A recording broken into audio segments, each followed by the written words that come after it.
जो आपका सवाल है उसका जो मैं समझता हूँ वो आप ये कहते हैं कि ये 3 लॉज एक J&K जैसे स्पेशल सिचुएशन में किस तरीके से मदद करेगा। तो मैंने वो इनागुरेशन सेरेमनी में भी अपनी स्टेटमेंट में स्पीच में ये कहा कि इस कानून में एक ज़बरदस्त तरीके से एक बैलेंस है। ये बैलेंस जो हमारी कॉन्स्टिट्यूशनल वैल्यूज है, कॉन्स्टिट्यूशनल मोरालिटी है, उसको पूरा माइंड में रखते हुए, यानी कि public safety, public security, national security, national integrity, इस चीज़ को बरकरार रखते हुए, इसको संभालते हुए आप किस तरीके से जंग को जीतेंगे। यानी कि ऐसा नहीं होना चाहिए। कोई भी कानून की सिस्टम पे में ये इरादा नहीं है कि आप इंडिविजुअल राइट्स को बचाते बचाते जिस नाव पर आप सवार हैं उस नाव को ही डुबो दें। उस नाव में सब कोई सवार है, आप भी हैं, मैं भी हूँ, उसी में सारे तंत्र है, जुडिशरी भी है, उसमें पुलिस भी है, प्रोसिक्यूटर भी है, अक्यूज्ड भी है, विक्टिम भी है। तो नाव बहुत इम्पोर्टेंट है। उस नाव का रक्षा करना, उस नाव को बनाए रखना, उसको रहते हुए रखना बहुत ज़रूरी है।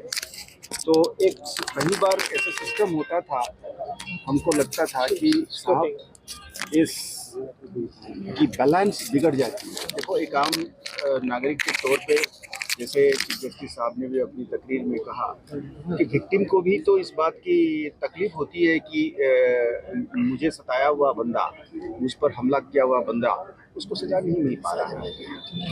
या जैसे मैं कई बार कहता हूँ कि पिछले 3 दशकों में या उससे ज़्यादा 35 साल के अंदर जो 45 से 46 हज़ार की जो मौत हुई है, उसमें से सीधी सी बात है कि 6,000 के करीब जो पुलिस और आर्मी और पैरामिलिट्री और सिक्योरिटी फोर्स की शहादत, उसको छोड़ दीजिए। सीधा सीधा आंकड़े बताते हैं, उसमें कोई माने डाइल्यूशन नहीं है, कोई झूठापन नहीं है। कभी भी किसी भी डिबेट में हमारे पास ऑथेंटिक एविडेंस है कि 12,000 के करीब लोग जो इन्होंने यहाँ पे जाने हुई है वो टेररिस्ट के हाथ में।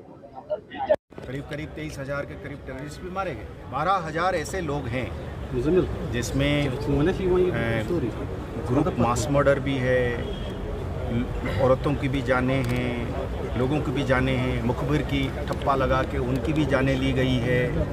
तो उन्हीं लोगों ने कोर्ट बनाया, उन्हीं लोगों ने उसको जज भी बना, प्रोसिक्यूटर भी बनी, पुलिस, ये सब हुआ है।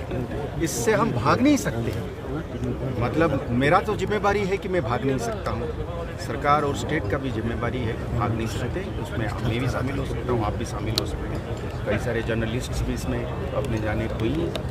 तो वो यहाँ तक कि जो दुश्मन है उन्हीं के बीच में भी जो है कत्लें हुई हैं, उसको भी, उनको भी जस्टिस दिलाना, तो तब दे पाएंगे ना जब सच्चाई सामने आए। और सच्चाई तभी सामने आ पाएगा जब एक रूल ऑफ लॉ में, जैसे मैंने कहीं और भी कहा है कि होप के नीचे अगर हम काम करेंगे तो इन्वेस्टिगेटिंग ऑफिसर आपसे स्टेटमेंट ले पाएगा, आप विटनेस के तौर पे कोर्ट में जाके बेखौफ उसमें स्टेटमेंट दे पाएंगे, प्रोसिक्यूटर बेखौफ जाके उसने कहेगा कि सच ये है जनाब, करेगा, जज भी अपने हिसाब, वो प्रिज्यूम करता है, सिस्टम अज्यूम करता है कि ये नॉर्मल रूल ऑफ लॉ तभी काम करेगा जब खौफ नहीं होगा या मिनिमल होगा।